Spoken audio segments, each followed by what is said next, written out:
in KIPS, you get to see the beginning, very, very, very beginning of the project. Like we're not talking construction beginning, we're talking before it even hits the market beginning to when it gets to the market, and is the project going to be a go in the market, and then we write the proposal, then we get awarded the project, and all the stages that evolve into the final project, like that's the exciting part.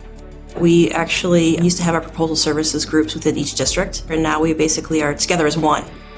I mean, we're working basically hand in hand with the Get Work team, the business development group we start with, to be able to see what they're looking at from their perspective. Then we're able to sit in some of the client meetings, understand what those hot buttons are with the client, be able to figure out what could be our differentiator.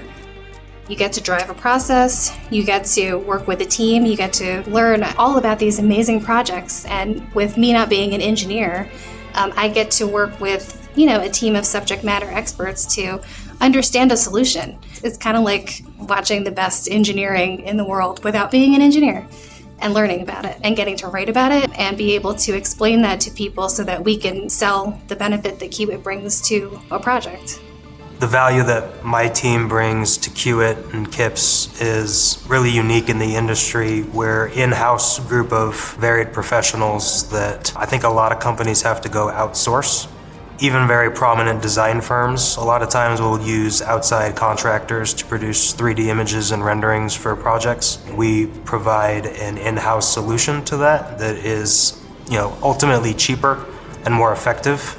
We understand Kiewit, we know the people, we know projects that we're doing, we know, like somebody says, oh, remember that project? And you're like, oh yeah, use that for this, I think that a third party, they're not as in tune to what's going on a day-to-day basis where we are.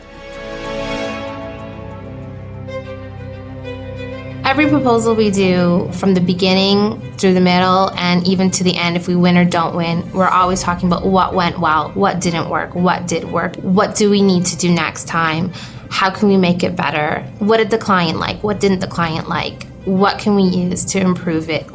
We always had our processes, but now it's like we're learning more established, best practices, and now we're kind of all following the same best tools to use. So it's really nice to have expanded resources and just a bigger team, more people to learn from. Just like the rest of Kiewit, the KIPS team is always trying to improve themselves and be the leading proposal group, and not just the company, but the entire industry. The work Kiewit does is always interesting and technically complex as well. It's never just a single parking garage somewhere or just repaving a small city street. It's huge multi-million-dollar projects that make us feel rewarded. What we do matters. And I think that's something that's very important, that other companies might not have, is that we really are embedded in the engineering group and with the districts to make certain that we can tell that story the right way and move forward and help us be successful.